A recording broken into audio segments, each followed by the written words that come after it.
obeying the law require you to, as Attorney General Bell said, as FBI Director Wray said, refuse the order or resign?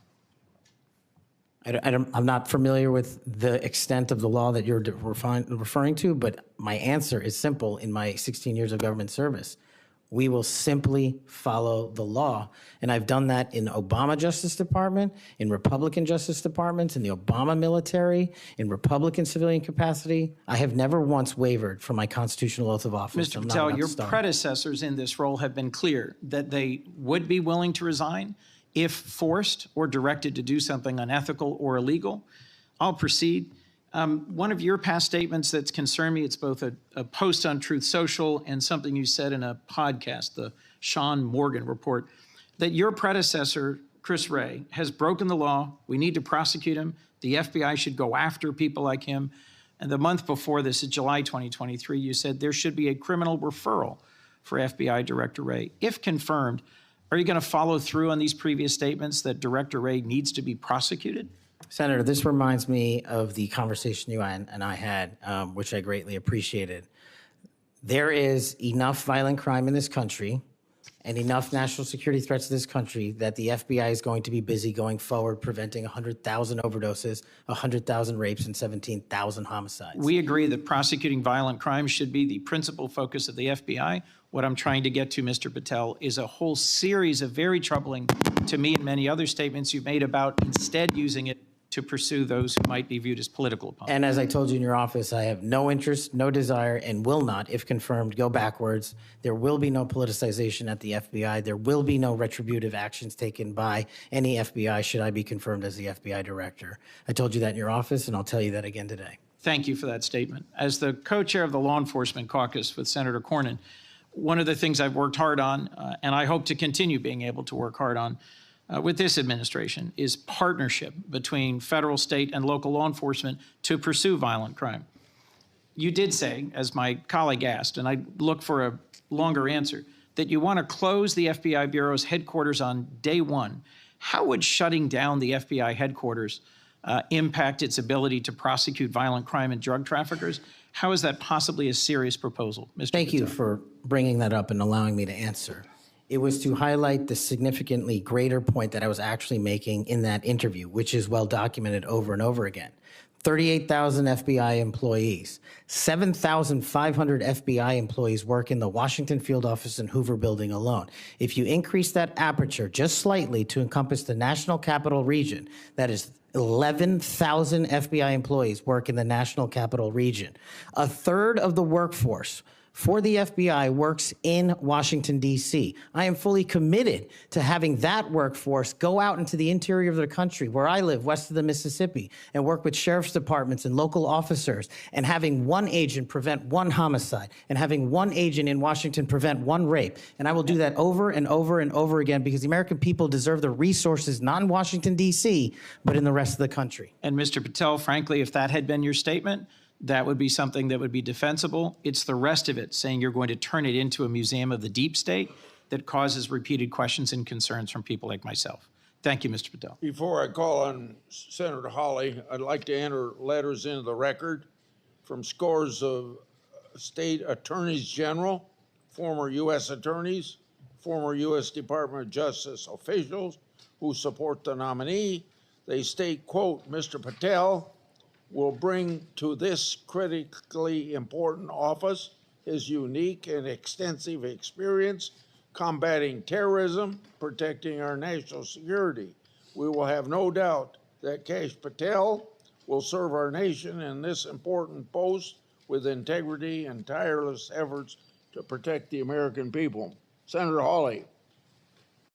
Thank you very much, Mr. Chairman. Mr. Patel, welcome. It's great to see you again. I enjoyed our conversation in my office a while back. Let me ask you this. Is it appropriate for the Federal Bureau of Investigation to attempt to recruit spies or informants into religious institutions in this country, particularly Catholic parishes? Is that appropriate?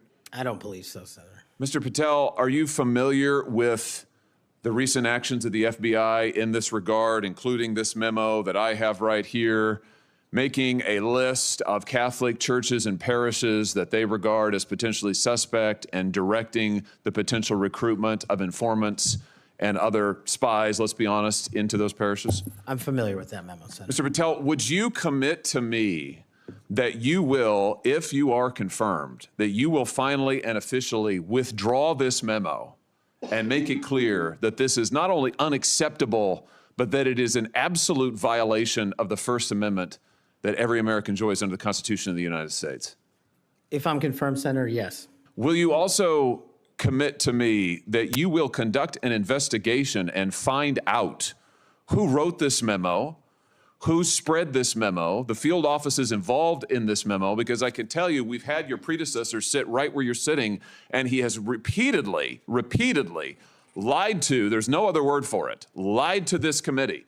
He told us initially that it didn't happen, that the FBI didn't make any lists of churches. That's not true. We have it. A whistleblower brought forward the list for us. He said then that only one field office had worked on it. Turns out we know from another whistleblower, multiple field offices worked on it. He said that it was never posted on the internal system. It turns out it was. We believe it's still in effect. Will you find out who was involved in this gross abuse of Americans' First Amendment rights?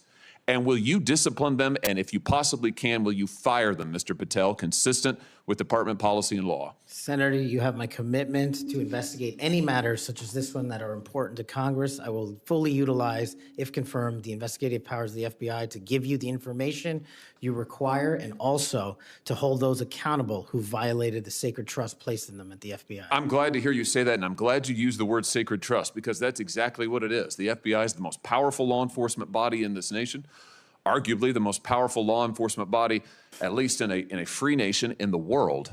And to have this body corrupted politically such that it is targeting people of faith in this country and then lying about it to this committee and the American people is unimaginable. I'll be honest with you, I never thought this would happen in the United States of America. I just didn't. If you had told me 5 years ago we'd be reading memos like this, I would have said, no way, that's bad fiction. In fact, it's a horrible reality.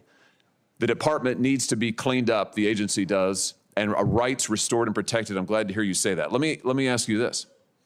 Do you think it is appropriate for the FBI to be sending agents, including counterterrorism agents, to the parents of children who went to school board meetings and asked about critical race theory in their schools, asked about the school's masking policy during COVID? Should those parents be treated as domestic terrorists? Parents who have the courage to ensure their children are taught what they feel is right, and those who have the courage of their convictions to go houses of worship, in my book, will never be domestic terrorists. I'm delighted to hear you say that. You're familiar, I am sure, with this memorandum issued by the Attorney General, the last Attorney General, Merrick Garland, directing the FBI and other law enforcement agencies to look into parents who went to these school board meetings. And we know from whistleblowers who've come forward to this committee and given us the evidence that, in fact, the FBI opened multiple cases against multiple parents across the nation, I believe, including in my home state of Missouri. Another gross abuse, incredible political power brought to bear against everyday citizens. Why? Because they went to a school board meeting that they're paying for and asked about what their kids were being taught. Once again, I can't imagine, I couldn't have ever thought this would happen in the United States of America. Will you find out who was involved in this policy within the FBI, who agreed with it, who implemented it, who encouraged it? Will you find out that, Mr. Patel? Will you do an internal investigation? And will you make clear that those who supported this policy are appropriately disciplined? And will you make clear that the FBI will never do something like this again? If confirmed and pursuant to your congressional request, absolutely, Senator. Thank you. Let me ask you this. Do you think it's appropriate for the FBI to target people of faith, particularly those who hold pro-life convictions? Do you think it's appropriate for the FBI to single out and target people of faith in order to discourage the exercise of their First Amendment rights? There can never be a targeting by law enforcement just based on their people's faiths. And yet, under this last administration, the FBI and DOJ together brought numerous prosecutions under the FACE Act for nonviolent protests. President Trump has recently pardoned some of these folks, but it also includes individuals like Mark Houck from Philadelphia region from Pennsylvania, who had an FBI SWAT team arrive at his door in the early hours of the morning, armed, of course, terrorizing him and his children, took him into custody. They charged him with a FACE Act violation. Why? Because he took his young son to a peaceful demonstration outside an abortion clinic. When his young son was shoved to the ground, he defended him. Mark Houck was acquitted by a jury, acquitted. Nevertheless, the FBI used their full resources, including a SWAT team, to try and terrorize him. Meanwhile, how many churches that were firebombed or pregnancy care centers that were firebombed, how many of them were protected by the last administration? Just about zero. It is an unbelievable instance of targeting. Mr. Patel, will you end this targeting? If you get to the FBI, if you are confirmed, will you end it? And will you make clear to all agency personnel that there can be no targeting on the basis of religious belief, and this will never happen again in the United States of America, at least not under your watch? Senator, if confirmed, and it speaks to an issue we were talking about earlier, there will be no such targeting if I'm confirmed as FBI director. And the resources of the FBI, which are funded by the American taxpayer dollars, in the 7 minutes that you and I have been talking about, 2 people have died from fentanyl overdoses, 1 person has been shot to death in this country, and 3 people have been raped. The resources of the FBI will go to that mission set and that mission set alone, because America deserves a better brand of justice, and I'm going to give it to them. Fantastic. Here's my last question for you. Do you think it's appropriate for the FBI to try and pressure the largest technology corporations in the world, the most powerful corporations in the world, the social media companies? Do you think it's appropriate for the FBI to pressure them to censor the political speech of everyday American citizens to try and violate the First Amendment? Is that appropriate, do you think, Mr. Patel? No, Senator. Will you put an end to this, Mr. Patel, if you are confirmed at the FBI?